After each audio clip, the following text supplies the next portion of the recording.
বর্ধমান ফুল মেলাতে গিয়ে আমার সাথে এটা হবে আমি সত্যিই ভাবিনি। আসসালামু আলাইকুম এভরিওয়ান, আমি তোমাদের সঞ্জনা। আগের মিনি ব্লগটাই তোমাদেরকে জানিয়েছিলাম যে ননদ, দেওর, তোমাদের দাদা ভাই আর বোনকে নিয়ে আমরা হঠাৎ করে বেরিয়ে পড়েছিলাম। তোমরা হয়তো বিশ্বাস করতে পারবে না, এই প্রথমবার আমি কেএসপিতে মানে কৃষ্ণসাইক পার্কে ফুল মেলাতে এসেছি। বিয়ের আগে যতবারই বাড়িতে বলতাম যে আজকে মেলা দেখতে যাব বর্ধমানে জিজুদের সাথে বা কোনো ফ্রেন্ডদের সাথে, আমাদেরকে সেই পারমিশনটা দেওয়া হয়নি। কেননা যারা গ্রামের দিকে রয়েছে তারা হয়তো এই জিনিসটা আমার সাথে রিলেট করবে যে আমরা মধ্যবিত্ত পরিবারের, তার উপরে গ্রাম সাইডে রাত্রে মেলা দেখতে যাওয়া বা বর্ধমানে মেলা দেখতে যাওয়া মানে পাড়া প্রতিবেশীর কাছে নানান কথার সম্মুখীন হওয়া। বিয়ের আগে যতবারই বলেছি যে মাজান মেলা দেখতে যাব, ততবারই একটা কথাই আমাদেরকে বোঝানো হয়েছে, বিয়ের পর বরকে নিয়ে যাস, এখন কিন্তু আমাদের বাড়িতে থেকে পারমিশন দেওয়া হবে না। তো এরপর তো বিয়ে হয়ে গেছে, মাজান আমি একা আসিনি বা বন্ধু বান্ধবদের সাথেও আসিনি, তোমাদের জামাইকে নিয়ে এসেছি, এরপর তো কোনো সমস্যা নেই। মন জুড়িয়ে যাওয়ার মতো লাইটিং, এত সুন্দর সুন্দর স্টল বসেছে,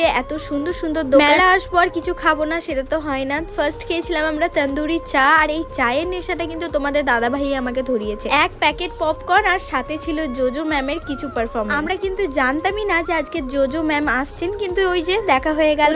যাবো আর তোমাদের মতো মিষ্টি মিষ্টি সাবস্ক্রাইবারদের সাথে দেখা হবে না সেটা তো হয়ই না। তোমাদের সাথে দেখা করার পর তোমাদের এত সুন্দর সুন্দর কমপ্লিমেন্ট, এত ভালোবাসা, সত্যি আমি কি ডিজার্ভ করি? অনেকে তো তোমাদের সঞ্জনা দিকে বলছে ফালতু ব্লগ বানাই, তাহলে এত ভালোবাসো তোমরা আমার এই ফালতু ব্লগগুলোর জন্য? বাই দ্য ওয়ে, আমরা এরপরে আরো একটা জায়গা যাব, কিন্তু সেটা তোমরা নেক্সট মিনি ব্লগে জানতে পারবে। এখন বাজে রাত্রি প্রায় 9:30, আমরা এখন বেরিয়ে যাব ফুলবেলা থেকে। আসছে বছর আবার হবে।